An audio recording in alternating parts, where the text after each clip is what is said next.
اللہ نے اپنے آخری نبی کو جب بھی پکارا یا ایوہ النبی کہا، یا ایوہ الرسول کہا، یا ایوہ المدثر کہا، یا ایوہ المزمل کہا. یہ عظمت اس آخری نبی کی، یہ مقام اس آخری نبی کا. اس نبی کا مقام تو یہ ہے میرے پیارے بھائیوں. جب اللہ کے نبی معراج کے سفر پہ جاتے ہیں، بیت المقدس میں آپ پہنچتے ہیں، آپ فرماتے رأیتنی فی جماعت من الانبیاء، میں نے دیکھا کہ وہاں بہت سارے انبیاء کی جماعت موجود ہے. آدم علیہ السلام موجود ہے، ابراہیم علیہ السلام موجود ہے، نوح علیہ السلام موجود ہے، اسحاق علیہ السلام موجود ہے. وہاں بہت سارے نبیوں کی جماعت کو میں نے دیکھا. فحانت الصلاۃ، اتنے میں وہاں نماز کا ٹائم ہو گیا.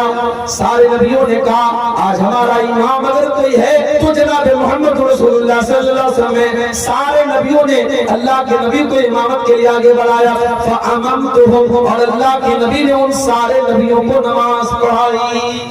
لا ہادی لہ.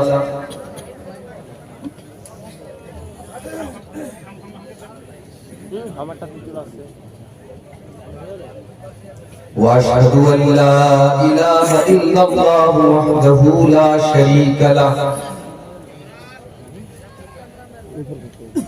وَأَشْهَدُ أَنَّ مُحَمَّدًا عَبْدُهُ وَرَسُولُهُ. يَا أَيُّهَا الَّذِينَ آمَنُوا اتَّقُوا اللَّهَ حَقَّ تُقَاتِهِ وَلَا تَمُوتُنَّ إِلَّا وَأَنتُم مُّسْلِمُونَ. يا أيها الناس اتقوا ربكم الذي خلقكم من نفس واحدة وخلق منها زوجها وبث منهما رجالا كثيرا ونساء واتقوا الله الذي تساءلون به والأرحام إن الله كان عليكم رقيبا.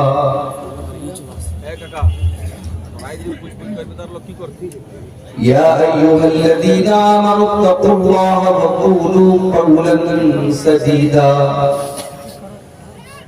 يصلح لكم أعمالكم ويغفر لكم ذنوبكم ومن يطع الله ورسوله فقد فاز فوزا عظيما. أما بعد فإن خير الحديث كتاب الله وخير الهدي هدي محمد صلى الله عليه وسلم وشر الأمور محدثاتها وكل محدثة بدعة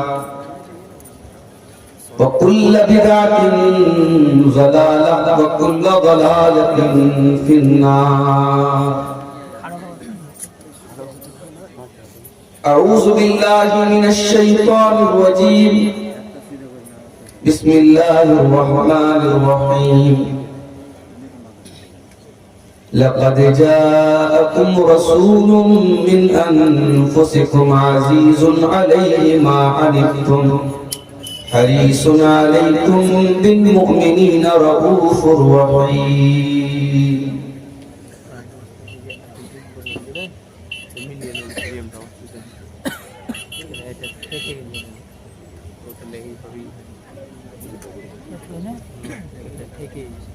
سلام اس پر کہ جس نے بے کسوں کی دستگیری کی.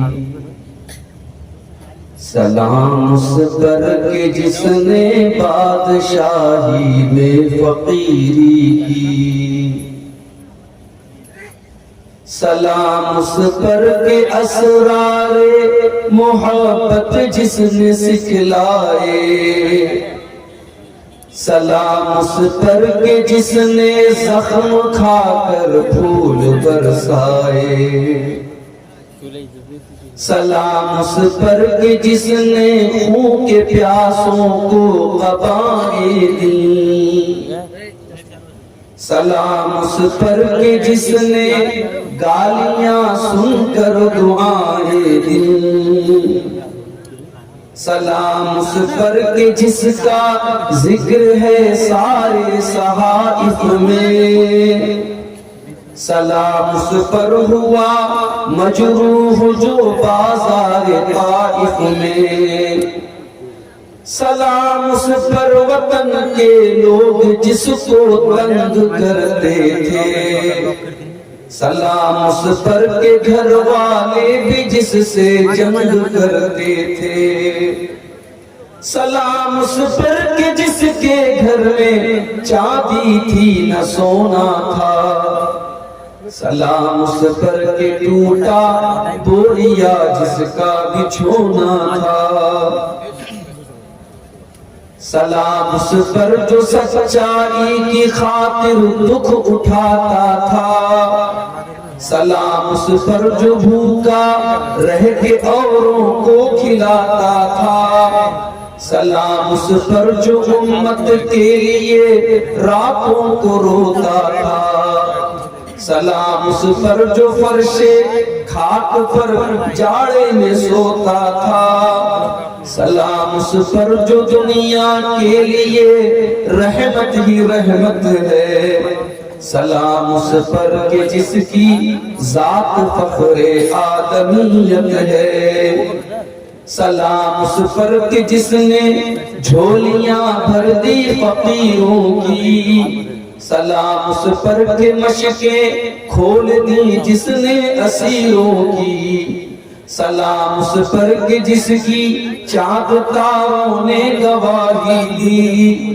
سلام اس پر کہ جس کی سنگ پاروں نے گواہی دی، سلام اس پر کہ جس نے زندگی کا راز سمجھایا، سلام اس پر کہ جو خود بدر کے میدان میں آیا، سلام اس پر کہ جس کا نام لے کر اس کے شیدائی الٹ دیتے ہیں تخت قیصریت اوج دارائی، سلام اس پر کہ جس کے نام لیوا ہر زمانے میں بڑھا دیتے ہیں ٹکڑا سرفروشی کے فسانے میں، سلام اس ذات پر جس کے پریشان حال دیوانے سنا سکتے ہیں اب بھی خالد و حیدر کے افسانے، سلام اس پر کہ جس کی بزم میں قسمت نہیں سوتی،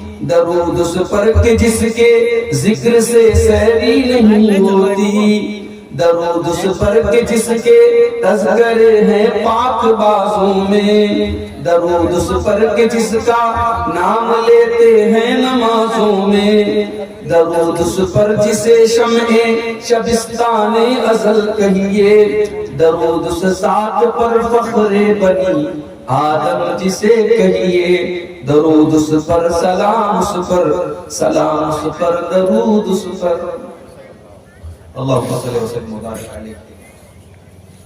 صدر محترم، ناظم اجلاس، محترم بزرگوں، نوجوان ساتھیوں، ماں اور بہنوں، پیارے بچوں، آج کا یہ پروگرام کافی پہلے اس پروگرام کی تاریخ متعین ہوئی تھی، اور اسحاق بھائی جو اس پروگرام کے ذمہ دار ہیں، انہوں نے 1 سال پہلے ہی سے مجھ سے یہ وعدہ لیا تھا کہ مجھے آج کے اس پروگرام میں آنا ہے، مگر ہم سب جانتے ہیں کب کس کے ساتھ کیا حالات ہو جائیں کوئی نہیں جانتا، اور میری اپنی سچویشن یہ ہے، کل رات میں گجرات کے واپی میں ایک پروگرام میں تھا، وہاں سے ٹرین پکڑ کر کے ممبئی آیا، صبح ممبئی کی فلائٹ سے بنارس سے سیدھے مدرسے کے بعد چونکہ آج کے اس پروگرام میں آنا تھا، اور بنارس مغل سرائے سے ایک ہی ٹرین تھی اس روٹ کی، برہمپترا ایکسپریس، اس ٹرین کو پکڑنے کے لیے میں بائک سے اپنے مدرسے سے اسٹیشن کے لیے نکلا، 5 منٹ کی دیر ہو گئی اور ٹرین میری آنکھوں کے سامنے سے نکلی۔ اس کے بعد کوئی آپشن نہیں تھا، کوئی فلائٹ وغیرہ بھی نہیں تھی، اور میں اسٹیشن ہی پر بیٹھا تھا. پھر یہ طے ہوا کہ اب ایک ہی راستہ ہے کہ وہاں سے میں 4 ویلر کے ذریعے کار کے ذریعے آؤں. گوگل پر میں نے چیک کیا 650 کلومیٹر کا سفر اور گوگل کے مطابق 12 سے 13 گھنٹے لگ سکتے تھے. میں نے اللہ کا نام لے کر کے چونکہ مسلسل سفر میں تھا, رات میں بھی 1-2 گھنٹہ ٹرین میں جو سویا ہوں اور اس کے بعد پھر یہ سفر کرنا تھا. اللہ کی توفیق سے مسلسل 12 گھنٹے سفر کرنے کے بعد تقریباً 2 بجے آپ کے سونا کوڑ کے علاقے میں پہنچا. اور یہ اللہ کا کرم ہے, اس کی توفیق ہے اور آپ حضرات کی محبت ہے کہ اتنی رات کے باوجود آپ حضرات منتظر ہیں اور بیٹھے ہوئے ہیں. ہماری مائیں بہنیں بھی بہت ساری بیٹھی ہیں. اللہ تعالیٰ آپ سب کی ہم سب کی حاضری کو قبول فرمائے. اور جو باتیں اس سے پہلے مقررین نے بیان کی اور جو باتیں میں بیان کرنے جا رہا ہوں, ان میں جو باتیں صحیح ہوں, جو قرآن و سنت کے مطابق ہوں, اللہ تعالیٰ ان باتوں کو ہم سب کو اس پر عمل کرنے کی توفیق عطا فرمائے. آمین. میرے بھائیوں, ہم اور آپ بڑے خوش نصیب ہیں. اللہ تعالیٰ نے ہم پر بہت بڑا کرم اور احسان یہ کیا کہ اس نے ہمیں اور آپ کو اپنے بے شمار نبیوں میں اپنے آخری نبی کا امتی دی. ہمیں اور آپ کو اللہ تعالیٰ نے مذہب اسلام کا پیروکار بنایا. دنیا میں آج لاکھوں مت ہیں, سمپردائے ہیں, مذہب ہیں, دھرم ہیں. ان کی اپنی اپنی اپاسنا اور پوجا کی پدھتی ہے, طریقے ہیں. مگر اللہ تعالیٰ نے ہمیں اور آپ کو اسلام سے نوازا. ہمیں اور آپ کو اللہ تعالیٰ نے توحید سے نوازا. یہ اللہ کی سب سے بڑی نعمت ہے. اور یہی وجہ ہے کہ قرآن مجید میں اللہ تبارک و تعالیٰ نے کسی اور چیز کے اوپر احسان نہیں جتایا. کسی اور چیز کا نام لے کر کے اللہ نے یہ نہیں کہا کہ میں نے یہ چیز تم کو دے کر کے تم پر احسان کیا. لیکن اللہ تعالیٰ نے جب اپنے آخری نبی جناب محمد رسول اللہ صلی اللہ علیہ وسلم کو دھرتی پر بھیجا تو اللہ تعالیٰ نے اس کو اپنا بہت بڑا احسان قرار دیا. سورہ آل عمران میں اللہ نے فرمایا لَقَدْ مَنَّ اللَّهُ عَلَى الْمُؤْمِنِينَ إِذْ بَعَثَ فِيهِمْ رَسُولًا مِّنْ أَنفُسِهِمْ يَتْلُو عَلَيْهِمْ آيَاتِهِ وَيُزَكِّيهِمْ وَيُعَلِّمُهُمُ الْكِتَابَ وَالْحِكْمَةَ. اے ایمان والو, اللہ تعالیٰ کا بہت بڑا احسان ہے تمہارے اوپر, بہت بڑا کرم ہے تمہارے اوپر. اس نے اپنے آخری نبی کو تمہارے اندر بھیجا, رسول من انفسہم, اور ایسا رسول بھیجا جو تم ہی میں سے ہے. تم کھانا کھاتے ہو, میرا نبی بھی کھانا کھاتا ہے. تم بیمار ہوتے ہو, میرا نبی بھی بیمار ہوتا ہے. تمہیں دنیا کی ضرورتیں لاحق ہوتی ہیں, میرے نبی کو بھی دنیا کی ضرورتیں لاحق ہوتی ہیں. ہم نے ایسا نبی بھیجا جو تم ہی میں سے, تاکہ تمہارے لیے وہ نبی آئیڈیل بن سکے, آدرش بن سکے, نمونہ بن سکے. یتلو علیہم آیاتہ, اور اس نبی کا بہت بڑا احسان یہ کہ وہ قرآن کی آیتوں کو پڑھ پڑھ کے تم کو سناتے ہیں.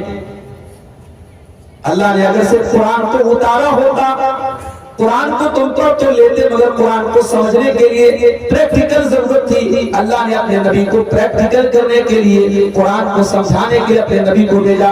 وہ نبی قرآن کی تھیوری بھی پڑھاتے تھے, وہ قرآن کو پڑھ پڑھ کے سنایا بھی کرتے تھے اور قرآن پر عمل کر کے بھی دکھایا کرتے تھے. وَيُزَكِّيهِمْ, اور وہ نبی تمہیں پوتر کرنے کے لیے, تمہیں پاک کرنے کے لیے, تمہیں صاف کرنے کے لیے آیا. تمہارے اندر بہت ساری گندگیاں تھی.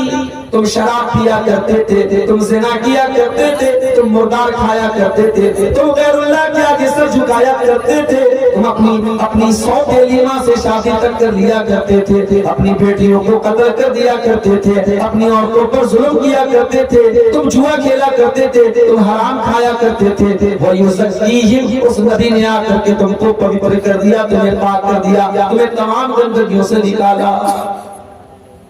وَيُعَلِّمُهُمُ الْكِتَابَ وَالْحِکْمَةَ، اور اس نبی کا تیسرا کام یہ ہے وہ نبی تمہارے لیے ٹیچر بن کر کے آئے، تمہیں تعلیم دینے کے لیے آئے، وہ قرآن کے ٹیچر بن کر کے آئے، وہ حدیث کے ٹیچر بن کر کے آئے۔ ہمارے نبی ٹیچر تھے، معلم تھے، آپ نے ہمیں کتاب و سنت کی تعلیم دی۔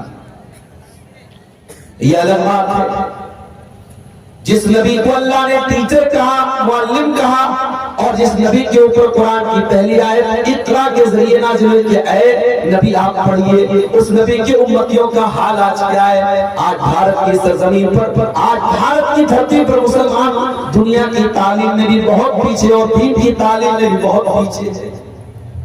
مسلمانوں کی بستیوں میں آپ چلے جائیں، ڈھنگ کے اسکول نہیں، ڈھنگ کے مدرسے نہیں، کالجز نہیں، یونیورسٹیز نہیں، مسلمانوں کی بستیوں کی پہچان ساؤتھ سے لے کر کے نارتھ تک اور ویسٹ سے لے کر کے ایسٹ تک اور کشمیر سے لے کر کے کنیا کماری تک مسلمانوں کی پہچان ہے بریانی کی اور کباب کی اور پراٹھے کی اور طرح طرح کے کھانے پینے کی چیزوں سے۔ میرے بھائیوں، مسلمانوں کے علاقے کھانے پینے کی شوق سے پہچانے جاتے ہیں۔ مسلمان تعلیم کے لیے، کوچنگ سینٹر کے لیے، اداروں کے لیے اور تعلیم کے لیے بہت کم ہے۔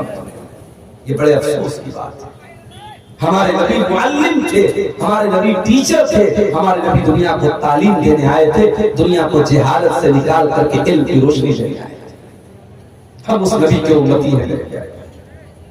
اس نبی کا مقام یہ ہے، اس نبی کی عظمت یہ ہے کہ اللہ تبارک و تعالیٰ نے جتنے نبیوں کو دنیا میں بھیجا، ہر نبی سے اللہ تعالیٰ نے ایگریمنٹ لیا، ہر نبی سے اللہ تعالیٰ نے وعدہ کروایا کہ اگر میرا آخری نبی تمہاری زندگی میں آئے گا تو تم میرے آخری نبی کو فالو کرو گے، میرے آخری نبی پر ایمان لاؤ گے، میرے آخری نبی کا سپورٹ کرو گے۔ اس کی دلیل کیا ہے؟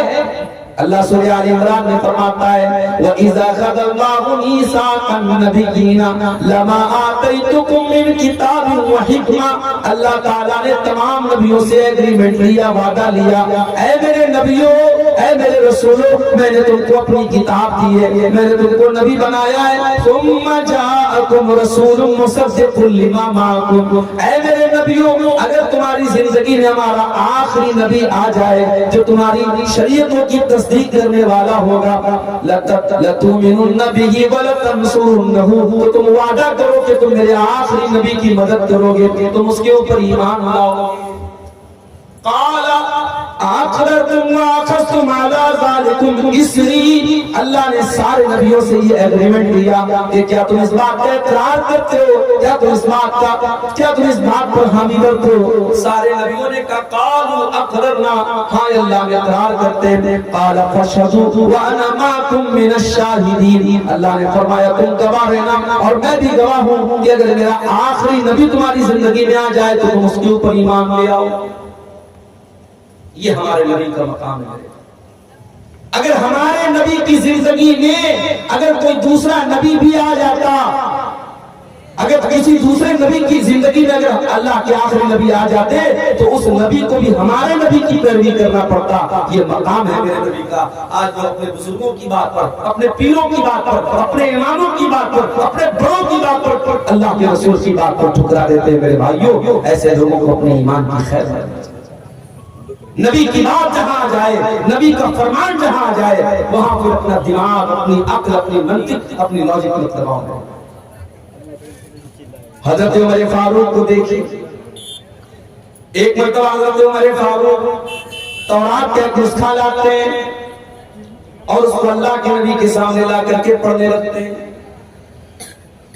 اللہ کے نبی کا چہرہ غصے سے لال ہو جاتا ہے۔ ابو بکر صدیق کہتے ہیں کہ اے عمر، کیا تم اللہ کے نبی کا چہرہ نہیں دیکھ رہے ہو؟ دیکھو اللہ کے رسول کتنے غصے میں ہیں۔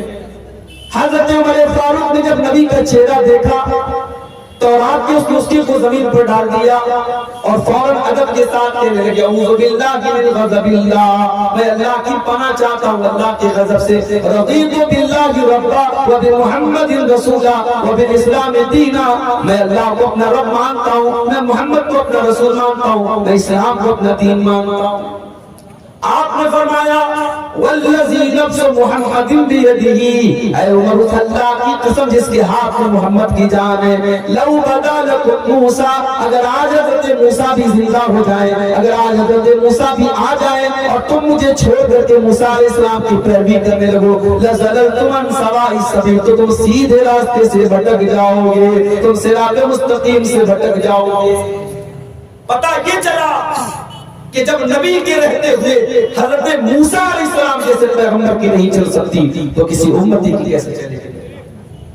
اس لیے بات نوٹ کر لو کہ اللہ کے آخری نبی کے آنے کے بعد اب اگر کسی کو جنت میں جانا ہے، کسی کو اللہ کا کامیاب ہونا ہے، اللہ کے جہنم سے بچنا ہے، تو اسے اللہ کے آخری نبی کا کلمہ پڑھنا پڑے گا اور آپ کے اوپر ایمان لانا پڑے گا۔ یہاں تک کہ اگر کوئی توحید کا قائل ہے، کوئی ایک اللہ کے آگے سر جھکاتا ہے، لیکن اگر وہ محمد رسول اللہ صلی اللہ علیہ وسلم کا کلمہ نہیں پڑھتا ہے تو وہ نجات نہیں پا سکتا ہے۔ ڈاکٹر ذاکر نائک نے ایک مرتبہ کسی تقریر میں کہا تھا کہ اگر کوئی توحید کا قائل ہے، کوئی لا الہ الا اللہ پڑھتا ہے اور محمد رسول اللہ نہیں پڑھتا ہے، تو ڈاکٹر ذاکر نائک صاحب نے کہا تھا کہ اس کی 99.99% امید تو یہی ہے کہ وہ جہنم میں جائے گا، مگر 0.1% گنجائش ہے کہ وہ جنت میں جائے گا۔ مگر قرآن و حدیث بتاتے ہیں کہ آخری نبی کے آ جانے کے بعد، جناب محمد رسول اللہ کے آ جانے کے بعد 0% سے کسی کی گنجائش نہیں ہے کہ وہ اللہ تعالیٰ کے نجات پائے، جب تک وہ لا الہ الا اللہ کے ساتھ محمد رسول اللہ کا کلمہ نہ پڑھ لے۔ میرے پیارے بھائیوں، یہ عظمت ہے میرے نبی کی، اپنے رسول کی عظمت کو پہچانو۔ ہم جانتے ہیں مسلمان خانے کعبہ کی طرف نماز پڑھنے سے پہلے کدھر کدھر منہ کے نماز پڑھتے تھے؟ بیت المقدس کی طرف، وہی بیت المقدس جو آج یہودیوں کے مقصد ہے، وہی بیت المقدس جہاں ہمارے مظلوم فلسطینی بھائیوں کو مارا جا رہا ہے، ان کے بچوں کو، ان کی عورتوں کو مارا جا رہا ہے، اسی بیت المقدس کی طرف چہرہ کر کے اللہ کے نبی نماز پڑھتے تھے۔ مگر آپ کے دل میں یہ تمنا تھا، آپ کا دل چاہتا تھا کہ اللہ تبارک و تعالیٰ خانے کعبہ کو ہمارا قبلہ بنا دے، مسجد حرام کو ہمارا قبلہ بنا دے۔ اللہ کے نبی اپنی زبان سے یہ بات نہیں کہہ رہے، آپ کے دل میں یہ ارادہ ہے، آپ کے دل کی یہ خواہش ہے، آپ کی اچھا یہ ہے۔ اللہ تعالیٰ اپنے نبی سے کتنی محبت کرتا ہے میرے پیارے ساتھیوں، جس بات کو نبی اپنی زبان پر بھی نہیں لائے، صرف نبی کے دل میں یہ ارادہ چل رہا تھا۔ اللہ نے قرآن میں فرمایا قَدْ نَرَى تَقَلُّبَ وَجْهِكَ فِي السَّمَاءِ فَلَنُوَلِّيَنَّكَ قِبْلَةً تَرْضَاهَا۔ اے نبی، جب آپ نماز پڑھتے ہیں اور بار بار آسمان کی طرف دیکھ کر کے آپ انتظار کرتے ہیں کہ اے اللہ تیرا کوئی حکم ایسا آ جائے، ہمارا قبلہ بدل دیا جائے، ہمارا قبلہ خانے کعبہ کو بنا دیا جائے، اے نبی اللہ تعالیٰ آپ کی نظر کو دیکھ رہا ہے، آپ کے دل کی خواہشات کو دیکھ رہا ہے۔ فَوَلِّ وَجْهَكَ شَطْرَ الْمَسْجِدِ الْحَرَامِ، اے نبی جائیے، اللہ تعالیٰ آپ کی خواہش کو پورا کر رہا ہے۔ اب آج کے بعد سے مسلمانوں کو حکم دیا جا رہا ہے ان کو نماز میں قبلہ خانے کعبہ کو بنانا ہے، ان کو خانے کعبہ کی طرف منہ کر کے نماز پڑھنا ہے۔ یہ مقام ہے ہمارے نبی کا، ہمارے نبی کے دل کی جو خواہش تھی اللہ تعالیٰ نے اس خواہش کو پورا کر دیا۔ میرے پیارے پورا قرآن آپ اٹھائیے، اللہ نے موسیٰ علیہ السلام کا نام لیا، کہا یا موسیٰ، عیسیٰ علیہ السلام کو پکارا، کہا یا عیسیٰ، داؤد علیہ السلام کو پکارا، کہا یا داؤد، لیکن پورے قرآن میں کہیں پر آپ کو یا محمد نہیں ملے گا۔ اللہ نے اپنے آخری نبی کو جب بھی پکارا یا ایوہ النبی کہا، یا ایوہ الرسول کہا، یا ایوہ المدثر کہا، یا ایوہ المزمل کہا۔ یہ عظمت اس آخری نبی کی، یہ مقام اس آخری نبی کا۔ اس نبی کا مقام تو یہ ہے میرے پیارے بھائیوں، جب اللہ کے نبی معراج کے سفر پہ جاتے ہیں، بیت المقدس میں آپ پہنچتے ہیں، آپ فرماتے رأیتنی فی جماعت من الانبیاء، میں نے دیکھا کہ وہاں بہت سارے انبیاء کی جماعت موجود ہے، آدم علیہ السلام موجود ہے، ابراہیم علیہ السلام موجود ہے، نوح علیہ السلام موجود ہے، اسحاق علیہ السلام موجود ہے، وہاں بہت سارے نبیوں کی جماعت کو میں نے دیکھا۔ فحانت الصلاۃ، اتنے میں وہاں نماز کا ٹائم ہو گیا. سارے نبیوں نے کہا آج ہمارا امام اگر کوئی ہے تو جناب محمد رسول اللہ صلی اللہ علیہ وسلم ہے. سارے نبیوں نے اللہ کے نبی کو امامت کے لیے آگے بڑھایا. فَأَمَمْتُهُمْ، اور اللہ کے نبی نے ان سارے نبیوں کو نماز پڑھائی. یہ ہے ہمارے نبی کی نبیوں کی امامت آپ نے کرائی ہے. آپ نبیوں کے امام ہیں، امام الانبیاء ہیں، امام کائنات ہیں. میرے پیارے ساتھیو، ہمارے نبی کی شان یہ ہے کہ آپ اللہ کے آخری نبی ہیں. آپ کے بعد دنیا میں جو بھی نبی بننے کا دعویٰ کرے گا وہ مکار مانا جائے گا، وہ دجال مانا جائے گا، وہ جھوٹا مانا جائے گا. اللہ کے نبی کے بعد اب کوئی نبی نہیں آ سکتا. ما کان محمد ابا احد من رجالکم ولکن رسول اللہ وخاتم النبیین. محمد تو میں سے کسی مرد کے باپ نہیں ہے. کیا مطلب؟ اللہ کے نبی کے جتنے لڑکے پیدا ہوئے، جتنے بیٹے پیدا ہوئے، سب بچپن میں انتقال کر گئے. کوئی لڑکا آپ کا جوان نہیں ہوا، کوئی بیٹا آپ کا جوان نہیں ہوا. ہاں، ایک بچے کو آپ نے پالا تھا. کوئی اس کا نام بتا سکتا ہے؟ ایک بچے کو آپ نے پالا تھا، ان کا نام تھا زید بن ثابت، زید بن حارثہ رضی اللہ عنہ. ان کی آپ نے پرورش کی تھی. اور اس زمانے میں دستور یہ تھا کہ اگر کوئی کسی بچے کو پال لیتا تھا تو وہ اس کے سگے باپ، اس کا سگا باپ مانا جاتا تھا اور ولدیت میں اسی کا نام لیا جاتا تھا. جب حضرت زید جوان ہوئے تو لوگ ان کو زید بن محمد کہنے لگے، اللہ کے نبی کا بیٹا کہنے لگے. حضرت زید کی شادی ہوتی ہے حضرت زینب کے ساتھ. میاں بیوی میں بن نہیں پاتی ہے، طلاق ہو جاتی ہے. جب وہ اپنی بیوی کو طلاق دے دیتے ہیں، اللہ تعالیٰ حکم دیتا اپنے آخری نبی کو کہ اے نبی اب آپ زینب سے شادی کر لیں. بڑے غور سے سننا، اس زمانے کے دستور کے مطابق حضرت زید اللہ کے نبی کے بیٹے کی حیثیت رکھتے تھے اور ان کی بیوی اللہ کے رسول کی بہو کی حیثیت رکھتی تھی. اور اللہ نے حکم دے دیا کہ اے میرے نبی، آپ کو ہم حکم دے رہے آپ زینب کے ساتھ شادی کر لیں. اللہ کے نبی بھی ڈر گئے.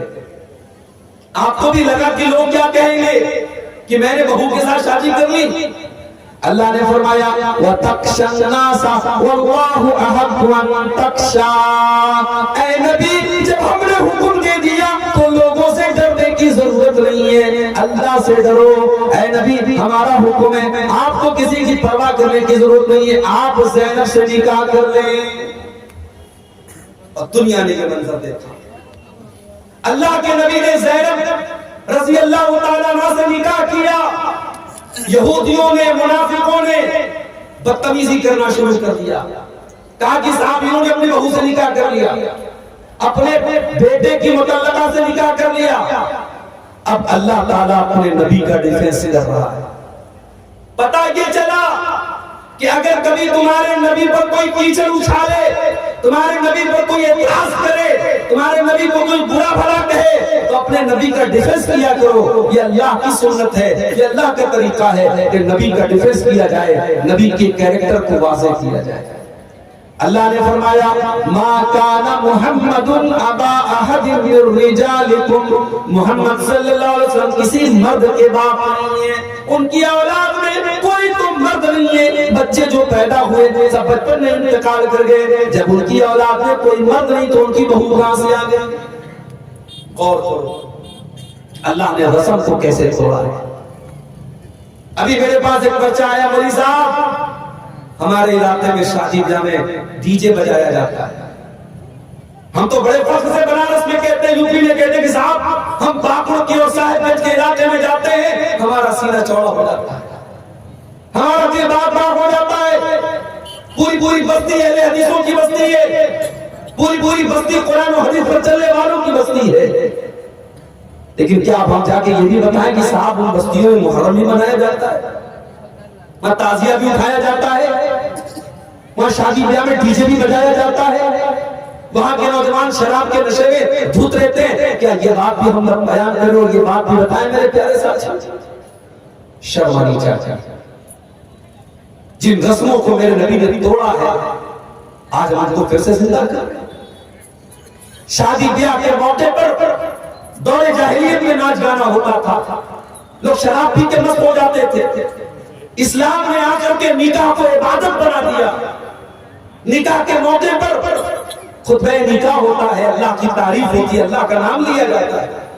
اس کے بعد مولوی صاحب، قاضی صاحب لڑکے سے کہتے ہیں کہ آپ کا نکاح میں نے فلاں لڑکی کے ساتھ کر دیا، کہ آپ کو قبول ہے، کہ آپ نے قبول کیا؟ لڑکا کہتا ہاں میں نے قبول۔ اسلام نے تو نکاح کو عبادت بنا دیا، نکاح کو برکت کی چیز بنا دیا، اور ہم ڈی جے بجا کر کے اور اپنے گھر کی عورتوں کو نچا کر کے اور ان سے گانا ان کے منہ سے نکلوا کر کے ہم اس نکاح کو کی برکت کو ختم کر رہے ہیں۔ میرے بھائی شرم آنی چاہیے۔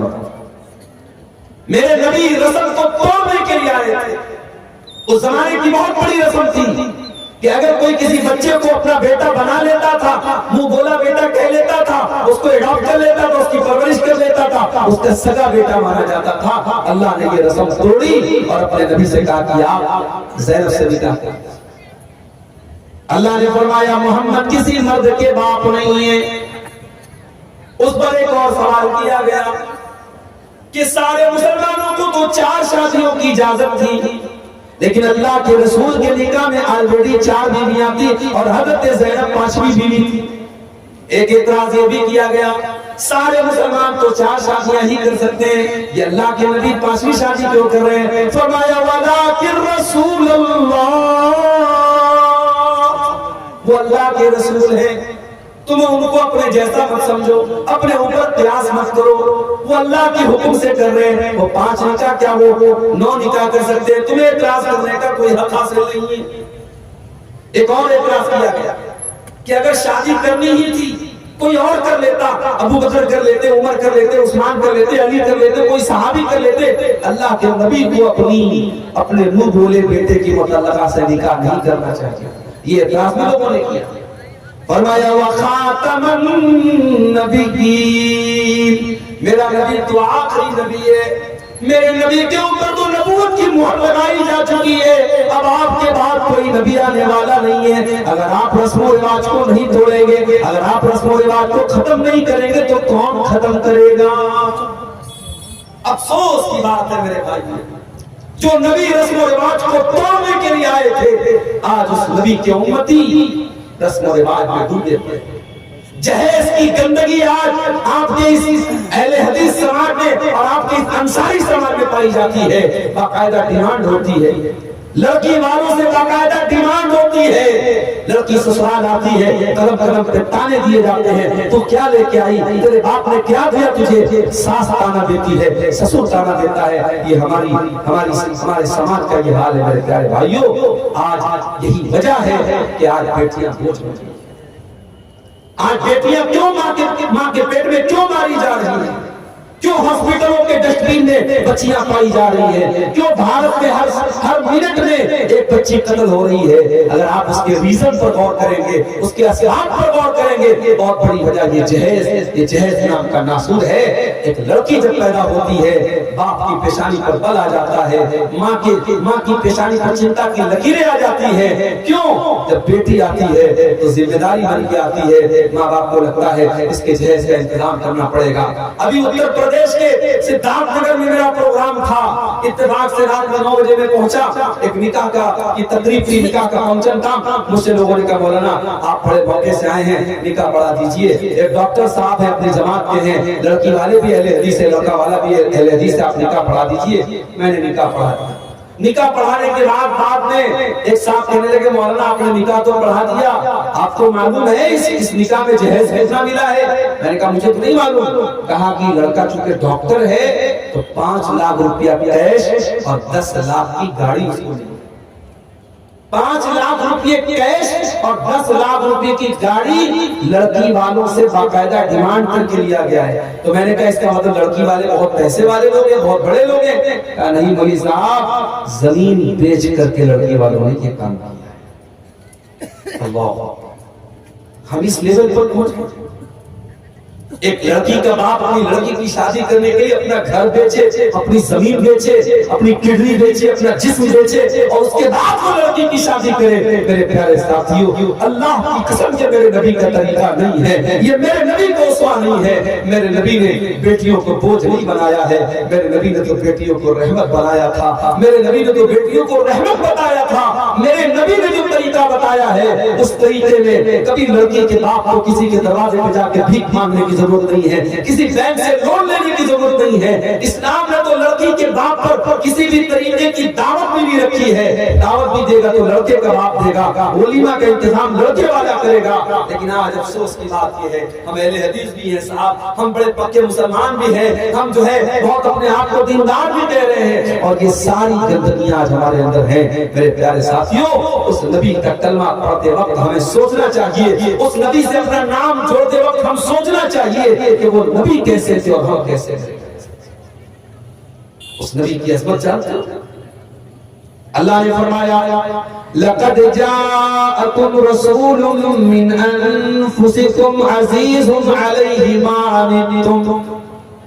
اے مسلمانوں، تم اللہ کا شکریہ ادا کرو، اللہ نے تم کو اتنا پیارا رسول دیا، اتنا پیارا رسول دیا، عزیز علیہ ما عنتم۔ جب تمہیں تکلیف پہنچتی ہے میرے نبی کو برا لگ رہا ہے، تمہاری تکلیف میرے نبی کے دل کو چوٹ پہنچاتی ہے، تم تکلیف میں پڑتے ہو اور درد میرے نبی کو ہوتا ہے۔ عزیز علیہ ما عنتم حریص علیکم، اور وہ نبی تمہیں ہر طریقے سے فائدہ پہنچانا چاہتا ہے۔ ہمارے نبی کا مشن ایک تھا میرے بھائی، لوگوں کا کیسے فائدہ ہوتا ہے، لوگوں کا کیسے بھلا ہو جائے، لوگ کیسے جہنم کی آگ سے بچ جائے، یہی مشن تھا میرا۔ طائف میں پتھر کیوں کھایا؟ آپ کے اوپر نماز کی حالت میں آپ کا گلا دبانے کی کوشش کی گئی، آپ کی گردن پر گندگی لا کے ڈالی گئی، آپ کو شاعر کہا گیا، آپ کو پاگل کہا گیا، آپ کو جادوگر کہا گیا، آپ کو مکہ سے نکلنے پر مجبور کیا گیا، آپ سے جنگ لڑی گئی، جنگ احد میں آپ کے دانت توڑے گئے، آپ کا چہرہ لہو لہان ہو گیا، آپ زخمی ہو گئے، آپ کو زہر دیا گیا۔ یہ ساری تکلیفیں میرے نبی نے کس لیے برداشت کی؟ کیا نعوذ باللہ میرے نبی کو شہرت چاہیے تھی؟ میرے نبی کو دنیا کی دولت چاہیے تھی؟ میرے نبی کو دنیا میں نام کمانا تھا؟ نہیں، میرے نبی کا ایک ہی مشن تھا، فَلَعَلَّكَ بَاخِعٌ نَفْسَكَ عَلَىٰ آثَارِهِمْ إِن لَّمْ يُؤْمِنُوا بِهَٰذَا الْحَدِيثِ أَسَفًا۔ اے نبی، آپ کو تو بس ایک بات کی چنتا ہے، ایک بات کی فکر ہے، لوگ کیسے ایمان لے آئے۔ اے نبی، اس چنتا میں، اس فکر میں کہیں آپ اپنے آپ کو ختم نہ کر لیں، کہیں آپ اپنے آپ کو ہلاک نہ کر لیں۔ نبی کا تو ایک ہی مشن تھا میرے بھائی، نبی لوگوں کو جہنم کی آگ سے بچانے کے لیے آئے، اور اسی لیے اللہ کے نبی فرماتے ہیں، بخاری اور مسلم کی روایت ہے، او لوگوں، میری مثال اور تمہاری مثال ایسی ہے جیسے کوئی انسان آگ جلاتا ہے، اور جیسی آگ جلاتا ہے فَجَعَلَ هَٰذِهِ الْفِرَاشُ وَالدَّوَابُّ يَقَعْنَ فِيهَا، یہ پتنگے اور یہ پروانے اس آگ میں جانے لگتے ہیں، ان پتنگوں کو، ان پروانوں کو ہٹانے کی کوشش کرتا ہے مگر وہ بار بار اس آگ میں جاتے ہیں۔ اللہ کے نبی فرماتے ہیں انا آخذ بحجزکم عن النار وانتم تقتحمون فیہا، اے میری امت کے لوگوں، میں تو تمہاری کمر پکڑ پکڑ کے تم کو جہنم کی آگ سے بچانے کے لیے آیا ہوں، لیکن تم بار بار جہنم کی آگ میں چل جا رہے ہو، چلتے چلے جا رہے ہو۔ وہ نبی ہمیں جہنم سے بچانے کے لیے معراج کا واقعہ یاد کیجیے، اللہ تعالیٰ نے آپ کو 50 ٹائم کی نماز، آپ واپس آئے، موسیٰ علیہ السلام سے ملاقات ہوئی، انہوں نے پوچھا کہ کیا ملا؟ کہا 50 ٹائم کی نماز ملی۔ کہا ہے محمد صلی اللہ علیہ وسلم، آپ کی امت 50 ٹائم کی نماز نہیں پڑھ پائے گی، میں نے بنی اسرائیل کو بہت آزمایا ہے، بہت تجربہ کیا ہے، آپ جائیے اور اپنے رب سے کم کروائیے۔ اللہ کے نبی واپس جاتے ہیں اور 50 میں سے 10 کم کروا کر کے 40 کرواتے ہیں، واپس آتے ہیں، حضرت موسیٰ کہتے ہیں یہ بھی زیادہ، اس میں بھی کم کراؤ، 40 سے 30 کرواتے ہیں، 30 سے 20 کرواتے ہیں، 20 سے 10 کرواتے ہیں، اور 10 سے 5 کرواتے ہیں۔ اللہ کے پیارے نبی کو خود اگر پڑھنا ہوتا آپ کو 50 نمازیں پڑھ لیتے میرے بھائی، لیکن آپ بار بار اپنے رب سے جا رہے ہیں اور کمی کروا رہے ہیں. کس کے لیے؟ ہمارے لیے اور آپ کے لیے، اپنی امت کی آسانی کے لیے. مگر ہم اتنے بڑے بے ایمان ہیں، ہم اتنے بڑے مکار ہیں، ہم اتنے بڑے خودغرض ہیں، وہ 5 ٹائم کی نماز بھی آج ہم سے پڑھی نہیں جاتی. 5 ٹائم کی نماز بھی ہم پڑھ نہیں. ہمارا نوجوان بیچارہ رات کو 2 بجے تک موبائل میں لگا ہے، صبح فجر کی اذان ہو رہی ہے، الصلاۃ خیر من النوم کی آواز اس کے کانوں تک پہنچ رہی ہے، مگر شیطان اس کے کان میں پیشاب کر چکا ہے. اس کا کان شیطان کا مورچالے بن چکا ہے، اس کے کان میں شیطان مود چکا ہے، پیشاب کر چکا ہے، اس کو سلا چکا ہے. الصلاۃ خیر من النوم کی آواز آ رہی ہے، مگر وہ فجر کی نماز پڑھنے کو تیار نہیں. یہ بہت بڑا بزنس مین بن گیا ہے، یہ بہت بڑا ویاپاری بن گیا ہے. اذان ہو رہی ہے، مؤذن کہہ رہا ہے حی علی الصلاۃ، آ جاؤ نماز کی طرف، حی علی الفلاح، آ جاؤ کامیابی کی طرف. مگر یہ اپنی دکان پر بیٹھا ہے، یہ اپنے کاروبار میں لگا ہے، یہ اپنے بزنس میں لگا ہے. اس کا کاروبار نماز سے بڑا ہو گیا، اس کی تجارت کاروبار، اس کا کاروبار نماز سے بڑا ہو گیا. میرے پیارے بھائیو، اللہ قرآن میں کہتا ہے رجال اللہ تلہیہم تجارت ولا بیع عن ذکر اللہ. میرے اصلی بندے تو وہ ہیں، میرے حقیقی بندے تو وہ ہیں، میرے مومن بندے تو وہ ہیں کہ اللہ کے ذکر سے اور نماز سے ان کا کاروبار ان کو کبھی نہیں روکتا ہے. جب نماز کا ٹائم ہوتا ہے وہ فوراً جا کر کے نماز پڑھتے ہیں. اور ایسا وہ کیوں کرتے ہیں؟ فرمایا یخافون یوما تتقلب فیہ القلوب والابصار. ان کے دل میں قیامت کے دن کا ڈر ہے، ان کے دل میں ڈر ہے کہ قیامت کے دن اللہ کو کیا حساب دیں گے. اس لیے جتنا بڑا بھی کاروبار ہو، نماز کا ٹائم ہوتا ہے وہ جلدی سے جا کے نماز. آج ہمارا حال کیا ہے؟ نبی سے محبت کا دعویٰ بہت کرتے ہیں، نبی کے نام پہ جان دینے کی بات کرتے ہیں، اور 5 ٹائم کی نماز بھی ہم پڑھنے کو تیار نہیں ہے. جو نماز نبی کی آنکھوں کی ٹھنڈک تھی اور جو 50 ٹائم کی ملی تھی، اور نبی کے کہنے پر اور نبی کی سفارش پر اللہ تعالیٰ نے 5 نماز کر دیا تھا، اس نماز کو بھی ہم پڑھنے کو تیار نہیں ہے. عزیز علیہ ما عنتم، او لوگو ہم نے وہ نبی تم کو دیا ہے جو نبی تم سے بہت زیادہ پیار کرتے ہیں، بہت زیادہ پیار کرتے ہیں. وہ نبی رات کو اٹھتے ہیں، قرآن پڑھتے ہیں. حضرت عیسیٰ نے اپنی امت کے لیے دعا مانگ لی، ابراہیم علیہ السلام نے اپنی امت کے لیے دعا مانگ لی. اللہ کے نبی رات کو اٹھتے ہیں اور روتے ہوئے کہتے ہیں اللہم امتی، اللہم امتی. اے اللہ میری امت کا کیا ہوگا، اے اللہ میری امت کا کیا ہوگا. جبریل امین آتے اور پوچھتے کہ کیوں رو رہے ہیں آپ؟ کہتے کہ اپنی امت کے لیے رو رہا ہوں. اللہ فرماتا ہے اے جبریل جاؤ میرے حبیب سے کہہ دو، میرے نبی سے کہہ دو انا سنرضیک فی امتک ولا نسوءک. اے میرے حبیب، اے میرے نبی، ہم آپ کی امت کے بارے میں آپ کو خوش کر دیں گے، آپ کو پریشان ہونے کی ضرورت نہیں ہے. سلام اس پر جو امت کے لیے راتوں کو روتا تھا، سلام اس پر جو برشے خاک پر جاڑے میں سوتا. وہ نبی ہمارے لیے رویا کرتے تھے. مسواک بہت پسند تھی اللہ کے نبی. آخری ٹائم بھی آپ اپنے انتقال کے پہلے آپ نے مسواک کی تھی، اور مسواک کر کے آپ دنیا سے گئے تھے. مسواک اتنی پسند تھی.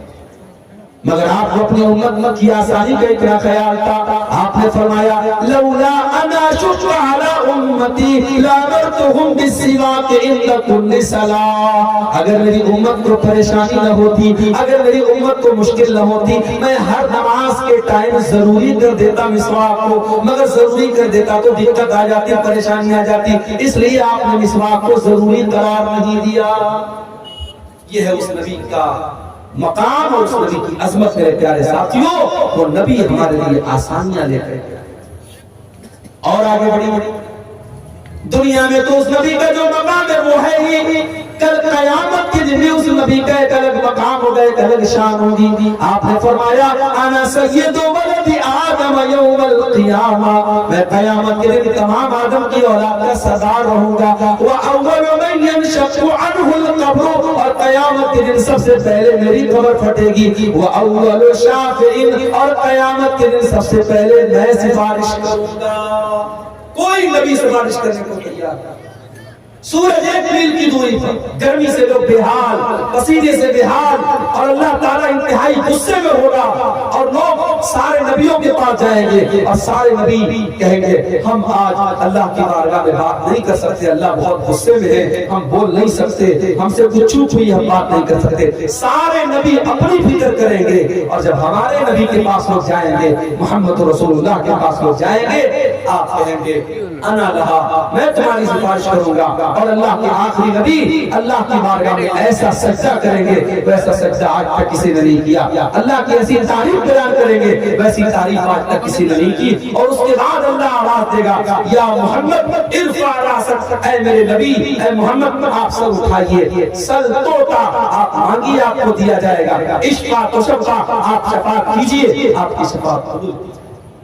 مگر نوٹ کر لو میری بات، قیامت کے دن نبی کی سفارش اور نبی کی شفاعت کسی مشرک کو نصیب نہیں ہوگی، کسی بدعتی کو نصیب نہیں ہوگی، کسی لال کالے پیلے دھاگے پر اپنا بھروسہ کرنے والے کو، اور کسی قبر پر، اور کسی مورتی پر، اور کسی پیڑ پر سجدہ کرنے والے کو نصیب نہیں ہوگی۔ قیامت کے دن اگر اللہ کے نبی کی شفاعت نصیب ہوگی تو توحید والوں کو نصیب ہوگی۔ اسی لیے اللہ کے نبی فرماتے ہیں، بخاری اور مسلم کی روایت ہے کہ ہر نبی کو اللہ تعالیٰ نے ایک دعا ایسی دی جس کے قبول کرنے کی اللہ نے گارنٹی لے لی، اور ہر نبی نے اپنی اس دعا کو دنیا میں مانگ لیا، لیکن میں نے اپنی دعا کو سنبھال کے رکھا ہے، اور میں وہ دعا کس کے لیے سنبھال کے میں نے رکھا ہے؟ شفاعت لامتی، میں قیامت کے دن اپنی امت کے لیے شفاعت کروں گا، وہی نائلۃ انشاءاللہ من مات لا یشرک باللہ شیئا، اور قیامت کے دن میں اس کے لیے سفارش کروں گا جو توحید پر مرا ہوگا، جو لا الہ الا اللہ پر مرا ہوگا، جس کا خاتمہ توحید پر ہوگا۔ میرے پیارے بھائیوں، جس انسان کی توحید صحیح نہ ہو، جس انسان کا عقیدہ صحیح نہ ہو، جو انسان شرک کر کے دنیا سے جائے گا، اس کو قیامت کے دن رسول کی شفاعت بھی نصیب ہوگی۔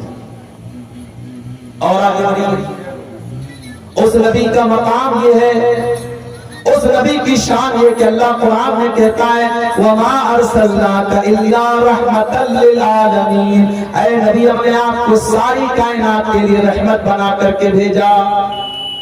اس نبی کی شان یہ کہ وہ دشمنوں کے لیے بھی رحمت بن کر کے آئے، اپنوں کے لیے بھی رحمت بن کر کے آئے، مسلمانوں کے لیے بھی رحمت بن کر کے آئے، غیر مسلموں کے لیے بھی رحمت بن کر کے آئے۔ وہ نبی جانوروں کے لیے بھی رحمت بن کر کے آئے، جانوروں کو بھی تکلیف پہنچانے کا آپ نے حکم نہیں دیا۔ ایک عورت نے بلی کو پکڑا اور بلی کو تڑپا تڑپا کے بھوکا پیاسا رکھا، بلی مر گئی۔ اللہ کے نبی فرماتے ہیں وہ عورت جہنم میں جائے گی، اس نے ایک بلی کو، ایک بے زبان جانور کو تڑپا تڑپا کر کے مار دیا، اور ایک ویشیا اور ایک بچہ عورت، اس نے کنویں سے پانی نکالا، اور ایک پیاسے کتے کو جو پیاس سے تڑپ رہا تھا اپنے موزے سے پانی نکال کر کے کتے کو پلایا۔ اللہ کے نبی فرماتے ہیں اس ویشیا عورت کا یہ عمل اللہ تعالیٰ نے قبول کر کے اس کی بخشش کر دی۔ ایک کتے کو، ایک جانور کو پانی پلانے کی وجہ سے اللہ تعالیٰ نے اس کی مغفرت کر دی۔ جانوروں کے بھی آپ رحمت کرتے ہیں۔ اب کوئی یہاں پہ سوال کر سکتا ہے کہ صاحب اگر جانوروں کے لیے رحمت ہے اسلام اور اللہ کے نبی، تو آپ کے مذہب میں مانساہار کی تعلیم کیوں دی گئی، اور آپ کے مذہب میں گوشت کھانے کی تعلیم کیوں دی گئی؟ تو میرے بھائی یہ بھی اللہ کی رحمت ہے، یہ بھی اللہ کی رحمت ہے۔ اس نے جن حلال جانوروں کو ہمارے لیے حلال بنایا ہے، ہمارے کھانے کے لیے خوراک بنایا ہے، انہی جانوروں کو ہم کھاتے ہیں، ہم کسی حرام جانور کو نہیں کھاتے ہیں۔ یہ بکرا بکری ہے، بھیڑا وغیرہ ہے، یہ جتنے بھی حلال جانور ہیں ہم انہی جانوروں کا گوشت کھاتے ہیں، اور جو حرام جانور ہیں ان کو ٹچ نہیں کرتے ہیں، اور حلال بھی ہم اللہ کا نام لے کے جب ہم ذبح کرتے ہیں تو حلال ہوتا ہے۔ ایسا نہیں کوئی بکرا اگر مرا پڑا ہو، جنگل میں مرا پڑا ہو، نہیں کھا سکتے، جب تک اللہ کا نام لے کر اسلامی طریقے سے اس کو ذبح نہ کیا گیا ہو ہم اس کو نہیں کھا سکتے ہیں۔ اور جب ہم جانور کو ذبح کرتے ہیں تو میڈیکل سائنس یہ کہتا ہے کہ جو آج جو جھٹکے سے مارتے ہیں جانوروں کو، اس میں جانور کو بہت تکلیف ہوتی ہے، اور جو اسلام کا طریقہ ہے کہ اس کی جو رگیں، جو اسلام نے جو رگیں بتائی ہے، اور ان رگوں کو کے اوپر جب چھری چلائی جاتی ہے تو جانور کی جان جو ہوتی ہے بہت آسانی سے نکلتی ہے۔ اور اسی لیے اللہ کے نبی فرماتے ہیں جب تم جانور کو ذبح کرو تو اچھے طریقے سے ذبح کرو، چھری کو تیز کر لو، جانور کو تڑپا تڑپا کے مارنے کی اسلام تعلیم نہیں دیتا۔ میرے نبی تو بے جان چیزوں کے لیے بھی رحمت بن کر کے آئے، آپ ایک کھجور کے تنے پر کھڑے ہو کر کے خطبہ دیا کرتے تھے. ایک عورت کی نظر پڑ گئی جو اللہ کے نبی کے خطبے میں آیا کرتی تھی. اس نے دیکھا کہ اللہ کے نبی کھجور کے تنے پر کھڑے ہو کر کے خطبہ دے رہے ہیں. اس نے کہا اللہ کے نبی میرا بیٹا کارپینٹر ہے, بڑی کا کام کرتا ہے. اے اللہ کے نبی میں چاہتی ہوں کہ آپ ایک اچھے سے منبر کا انتظام کر دوں تاکہ آپ اس منبر پر کھڑے ہو کر کے خطبہ دیں. اس لکڑی کے تنے پر آپ کھڑے ہو کر کے خطبہ دیتے اچھا نہیں لگتا ہے. آج ہمارے یہاں مولوی پھٹے پرانے کپڑے پہنتا ہے تو لوگ کہتے ہیں مولوی کو تو اللہ نے بڑی برکت دی ہے. مولوی صاحب جو آپ کے بچوں کو قرآن آ کے پڑھاتے ہیں ان کے میلے کچیلے کپڑوں کو دیکھ کر کے کبھی آپ کو شرم نہیں آتی کہ کوئی نیا گھوڑے کا کپڑا لے جا کے دے.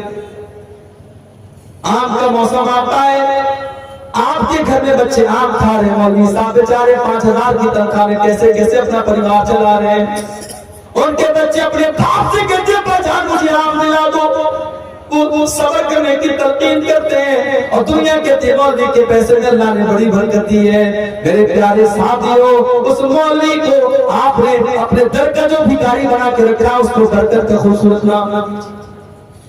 معاف کرنا میرے بھائیوں, بات کر دیے مگر بات یہی سچ ہے کہ ہم علماء کو خوشحال دیکھنا نہیں چاہتے ہیں. اگر مولوی اچھا لائف سٹائل اختیار کر لے, اچھا کپڑا پہننے لگے, مولوی حلال طریقے سے اگر گھر مکان بنا لے اور سواری کا انتظام کر لے تو اس پر لوگ انگلی اٹھاتے ہیں کہ مولوی کے پاس اتنا پیسہ کہاں سے. یہ سوچ ہے ہماری قوم کی, یہ اپنے علماء کو اپنے رہنماؤں کو خوشحال نہیں دیکھنا چاہتی. یہ چاہتی ہے یہ آ کر کے ہم سے چندہ مانگتے رہے ہمارے در کے فقیر اور محتاج. لاک ڈاؤن میں ہم نے دیکھا کتنی مسجدوں میں امام جن کو 8,000 10,000 تنخواہ دی جاتی تھی, مدرسوں میں پڑھانے والے ٹیچر جن کو 8-10 ہزار کی تنخواہ دی جاتی تھی اور اس تنخواہ سے ان کا گھر پریوار چلا کرتا تھا. لاک ڈاؤن لگ گیا, مدرسے والوں نے آنکھیں پھیر لی, مسجد کی کمیٹی نے آنکھیں پھیر لی, مولوی صاحب ہمارے فنڈ میں کوئی پیسہ نہیں ہے. ان مولویوں نے کتنی پریشانیوں کے ساتھ اپنے ایام کاٹے, اپنے دن کاٹے. میرے بھائیوں لوگوں سے قرضے لے کر کے, لوگوں سے مدد مانگ کر کے انہوں نے اپنا گزارا کیا. اور میں کئی ایسے مولویوں کو جانتا ہوں لاک ڈاؤن کے بعد انہوں نے کاروبار شروع کر دیا, بزنس شروع کر دیا اور رو کر کے کہنے لگے مولوی صاحب اب ہمیں امامت نہیں کرنی ہے, اب ہمیں مدرسے میں نہیں پڑھانا ہے, ہمیں یہ غلامی کی زندگی نہیں گزارنی ہے, اب ہم اپنا بزنس کریں گے, اپنا کاروبار کریں گے, ہم آزادی کی زندگی گزاریں گے. میرے پیارے بھائیوں یہ علماء بھی آپ کی طرح انسان ہوتے ہیں, ان کے بچوں کو بھی آپ کے بچوں کی طرح ضرورتیں ہوتی ہیں, ان کی بیٹیوں کی بھی آپ کی بیٹیوں کی طرح ضرورتیں ہوتی ہیں. میرے بھائیوں اپنے علماء کی ضرورتوں کا بھی خیال رکھا کرو. نہیں رکھتے ہم اپنے علماء کی ضرورتوں کا ہم خیال نہیں رکھتے. مسجدوں میں کبھی آپ جا کر کے دیکھیے امام کے رہنے کا کمرہ کتنا بڑا ہوتا ہے. بعض مسجدوں میں نے دیکھا کہ سیڑھی کے نیچے جو چھوٹی سی جگہ بنی ہوتی ہے کوٹھری ٹائپ کی, اس میں امام کو رکھتے ہیں. امام بیچارہ اگر ڈھنگ سے کھڑا ہو جائے تو سب اس کا چھت سے لڑ جائے. ہمیں شرم نہیں آتی. ہم اپنے بچوں اور اپنے پریوار کے ساتھ اپنے گھر میں رہیں اور امام صاحب اپنے پریوار سے دور آپ کی مسجد میں امامت کرائیں اور مہینے 2 مہینے اپنے پریوار سے دور رہیں. میرے بھائیوں ایک کون سا انصاف ہے آپ کے بچے آپ کے ساتھ رہیں اور مولوی کا بیٹا اپنے باپ کے رہنے کے باوجود وہ بیچارہ یتیم بن کے زندگی گزارے اور مولوی کی بیوی بیوہ کی زندگی گزارے. اللہ کے واسطے اپنے علماء کے مسائل پر بھی نظر رکھو. میرے بھائیوں آج سرکاری ٹیچر ریٹائر ہوتا ہے, گورنمنٹ اس کو پینشن دیتی ہے. دنیا کی کسی بھی نوکری میں کوئی ریٹائر ہوتا ہے اس کو بڑا اماؤنٹ ملتا ہے. مولوی ریٹائر ہوتا ہے اس کے لیے کوئی انتظام نہیں, کوئی پرسہ نہار نہیں. کتنے جماعت کے بڑے بڑے علماء ہیں جنہوں نے ساری زندگی جماعت کی خدمت کی, امت کی خدمت کی, تقریریں کرتے رہے, کتابیں لکھتے رہے, بچوں کو پڑھاتے رہے. جب اس لیول پر اس مرحلے پر پہنچے, جب وہ بیمار ہو گئے, جب بوڑھے ہو گئے, جب کمزور ہو گئے, جب ناکارہ ہو گئے, ان کے دوا علاج کے پیسے نہیں ہیں, تڑپ تڑپ کے اور ٹوٹ ٹوٹ کے مر گئے. میرے پیارے ساتھیوں یہ انصاف کا تقاضا نہیں ہے, یہ علماء کی محبت کا تقاضا نہیں ہے. اللہ کے واسطے اپنے علماء کی ضرورتوں کا بھی خیال رکھو. اور آپ نے دیکھا اللہ کے نبی لکڑی کے تنے پہ خطبہ دے رہے ہیں, اس کو اچھا نہیں لگا. اس نے کہا اللہ کے نبی میں آپ کے لیے خوبصورت ممبر بنوا دیتی ہوں. اگلا جمعہ آیا اور ممبر بن کے تیار ہو گیا. اگلے جمعہ میں بہترین ممبر بن کے آ گیا اور اللہ کے پیارے نبی جب خطبہ دینے کے لیے ممبر پہ چڑھتے ہیں تو لکڑی کے تنے سے رونے کی آواز آئی. لکڑی کے تنے کو آپ نے سائڈ میں ڈال دیا، کنارے ڈال دیا، لکڑی کے تنے سے روئے کی آواز آنے لگی۔ صحابہ کرام حیران ہو گئے کہ لکڑی کا تنا کیسے رو رہا ہے، اس سے رونے کی کیسے آواز آ رہی ہے۔ اللہ کے پیارے نبی منبر سے اترتے ہیں اور اس لکڑی کے تنے کو اپنے سینے سے لگاتے ہیں، اور اس میں رحمت کے الفاظ ہیں۔ اللہ کے نبی کہتے ہیں اگر اس کو اپنے سینے سے نہ لگاتا لحنا الی یوم القیامہ، تو یہ قیامت تک روتا رہتا۔ اور جب آپ نے اس کو اپنے سینے سے لگایا فجعلت تئن الصبی، تو وہ لکڑی کا تنا بچے کی طرح سسکنے لگا۔ پہلے تو رونے کی آواز آ رہی تھی، اور جب آپ نے سینے سے لگایا تو سسکنے کی آواز آنے لگی۔ جیسے چھوٹے بچے جب روتے رہتے ہیں اور ماں جب ان کو گود میں لے لیتی ہے، باپ ان کو گود میں لے لیتا ہے، تو وہ رونا تو بند کر دیتے ہیں مگر سسکنے کی آواز بڑی دیر تک آتی ہے۔ لکڑی کے تنے سے سسکنے کی آواز آ رہی تھی۔ اللہ کے نبی نے فرمایا انہا تبکی علی ما کانت تسمع من الذکر، اس لکڑی کے تنے پر کھڑے ہو کر کے میں خطبہ دیتا تھا اور قرآن اور حدیث کی باتیں بیان کرتا تھا، اس لیے یہ لکڑی کا تنا جب آج میں نے اس کو چھوڑ کے جب میں منبر پہ کھڑا ہو گیا تو یہ رونے لگا۔ میرے پیارے ساتھیوں، ایک لکڑی کا تنا اپنے نبی سے محبت کرتا تھا، ایک لکڑی کا تنا قرآن سے محبت کرتا تھا، ایک لکڑی کا تنا حدیث سے محبت کرتا تھا۔ ہم کتنے بد نصیب ہیں، ہمیں قصے اچھے لگتے ہیں، ہمیں کہانیاں اچھی لگتی ہیں، ہمیں فضول باتیں اچھی لگتی ہیں، اور ہمیں قرآن حدیث کی مجلسوں میں مزہ نہیں آتا، ہمیں قرآن حدیث کی باتوں میں ہمیں لطف نہیں آتا۔ میرے پیارے ساتھیوں، اس لکڑی کے تنے کے لیے اللہ کے پیارے نبی رحمت بھر کر کے آئے، اس بے جان چیز کے لیے آپ ہم تو اس نبی کا کلمہ پڑھنے والے ہیں، وہ نبی جن کی شان اور جن کا مقام ہے۔ میرے پیارے اس نبی کی عظمت کو پہچانو۔ آج دنیا اس نبی کو گالیاں دے رہی ہے، فیس بک اٹھاؤ، اس نبی کے بارے میں کتنے گندے گندے جملے لوگ استعمال کرتے ہیں، اور ہمارا نوجوان یہ بیچارہ نشے میں ڈوبا ہوا ہے، یہ سوشل میڈیا پر لڑکیوں سے چیٹنگ میں لگا ہے، اور ہماری قوم کی بیٹیاں یہ فیس بک اور انسٹاگرام پر اپنی بے پردگی اور بے حیائی کا اظہار کر رہی ہے۔ ارے تمہارے ایمان کی غیرت کہاں مر گئی؟ تمہارے نبی کی محبت کہاں مر گئی؟ اگر تمہیں اپنے نبی سے پیار ہوتا، اپنے نبی سے محبت ہوتی، تو تم سوشل میڈیا پر یہ جو طوفان بدتمیزی مچایا جا رہا ہے، تمہارے نبی کے اوپر جو یہ کیچڑ اچھالے جا رہے، تم علم حاصل کرتے، تم انگلش سیکھتے، تم قرآن پڑھتے، تم نبی کی سیرت پڑھتے اور ان لوگوں کا منہ توڑ جواب دیتے۔ مولانا ثناء اللہ امرتسری رحمۃ اللہ علیہ، اللہ ان کی قبر کو نور سے بھر دے، ان کے دور میں ایک آریہ سماجی نے کتاب لکھی، اللہ کے نبی پر بڑے گندے گندے حملے کیے، بڑے گندی گندی باتیں لکھی، اور کتاب کا نام رکھا رنگیلا رسول۔ رنگیلا رسول کے نام سے کتاب لکھی، آج بھی انٹرنیٹ پر وہ کتاب موجود ہے ہندی زبان میں، مگر مولانا ثناء اللہ امرتسری کبھی موقع چھوڑتے نہیں تھے۔ اسلام پر جب بھی کوئی حملہ ہوتا تھا اور نبی کی شان پر جب کوئی حملہ ہوتا تھا، مولانا ثناء اللہ امرتسری فوراً اس کا جواب دیتے تھے۔ شمشیر بے نیام تھے وہ، انہوں نے مقدس رسول کے نام سے کتاب لکھی۔ میرے پیارے ساتھیوں، آج کبھی اپنے دلوں کو ٹٹولو اور اپنے گریبانوں میں جھانکو کہ آج اسلام سے محبت کا ہم نام لیتے ہیں، اسلام کا ڈیفنس کرنے کے ہم کتنے تیار ہیں۔ میرے پیارے ساتھیوں، اگر نبی سے محبت ہے تو نبی کا ڈیفنس بھی کیا کرو، نبی کا دفاع بھی کیا کرو، نبی کی سیرت کو دنیا کے سامنے بیان بھی کیا کرو۔ رمضان کا مہینہ آگے آ رہا ہے اور ہم آپ، اللہ نے ہمیں یہ موقع دیا ہے، ہماری زندگی میں ایک اور رمضان آ رہا ہے۔ پچھلے رمضان میں آپ کو یاد ہوگا، آپ کے اسی گاؤں میں بہت سارے لوگ رمضان میں آپ کے ساتھ روزہ رکھتے تھے، مسجد میں تراویح کی نماز پڑھتے تھے، آپ کے ساتھ افطار کرتے تھے، آپ کے ساتھ سحری کرتے تھے، مگر آج وہ ہمارے بیچ میں نہیں ہے، اللہ کو پیارے ہو چکے ہیں، انتقال ہو چکا ان کا، اللہ کے پاس چلے گئے، مگر ہم ابھی زندہ ہیں، ہم اور آپ زندہ ہیں، اور اللہ تعالیٰ ہمیں ایک اور رمضان دے رہا ہے۔ یہ بڑا اچھا موقع ہے میرے بھائی کہ اپنے حالات کو ہم سدھار لیں، اپنی کمیوں کو ٹٹول لیں۔ جو شرابی کہتا ہے کہ شراب نہیں چھوٹ رہی ہے، میں دعوے کے ساتھ کہتا ہوں سچے دل سے اگر وہ صرف رمضان میں یہ طے کر لے کہ شراب کو ہاتھ نہیں لگاؤں، سچے دل سے اللہ سے طلب کے دعا کرے کہ اللہ اس گندگی سے مجھے بچا لے، اگر وہ رمضان کی پہلی تاریخ سے رمضان کی آخری تاریخ تک شراب کو ہاتھ نہ لگائے، اگر اس کی توبہ سچی ہے، اس کی نیت سچی ہے، اس کے دل کا ارادہ پکا ہے، انشاءاللہ رمضان کے بعد وہ شراب کو ہاتھ نہیں لگائے۔ جو لوگ سال بھر نماز نہیں پڑھتے، آج یہ رمضان آپ کو موقع دے رہا ہے۔ اللہ کے نبی نے بد دعا کی اس انسان کے لیے جو رمضان کا مہینہ پائے اور اپنی بخشش نہ کروا سکے۔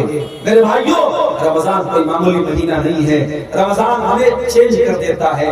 عام دنوں میں ہم نہیں اٹھتے صبح 4 بجے، عام دنوں میں ہم دوپہر کا کھانا کھاتے ہیں، عام دنوں میں ہم شام کو 5 بجے کچھ نہیں کھاتے ہیں، مگر رمضان میں سب چینج ہو جاتا ہے۔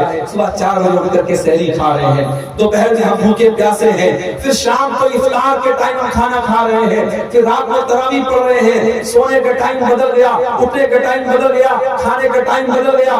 رمضان ہمیں سبق دے رہا ہے کہ اگر تم چاہو تو اپنے آپ کو چینج کر سکتے ہو، اگر پریورتن لانا چاہو، اگر چینجنگ لانا چاہو، اگر پکا ارادہ کرو تو اپنے آپ کو چینج کر سکتے ہو۔ میرے پیارے ساتھیوں، رمضان میں ایک کام آپ اور کیجئے، تھوڑا اپنا تعلق قرآن سے جوڑ لیجئے۔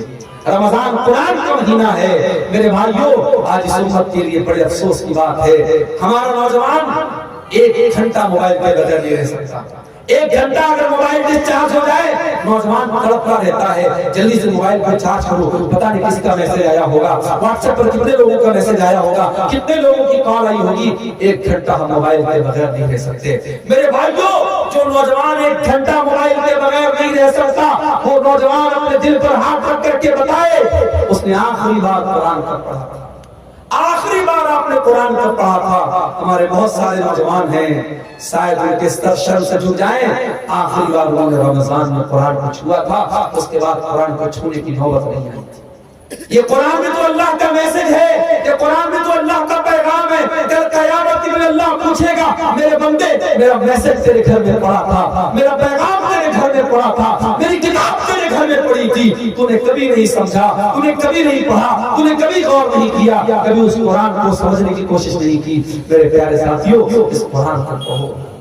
اور آج اگر بھارت کے 25 کروڑ مسلمان یہ طے کر لیں کہ ہر مسلمان 4 قرآن غیر مسلموں تک بانٹے گا، 4 قرآن ہندی میں، بنگلہ میں، جو بھی زبان ہمارا غیر مسلم بھائی جانتا ہے اس کو پہنچائے گا، اگر بھارت کے 25 کروڑ مسلمان یہ طے کر لیں تو 100 کروڑ غیر مسلموں تک بڑی آسانی کے ساتھ قرآن کو پہنچایا جا سکتا ہے۔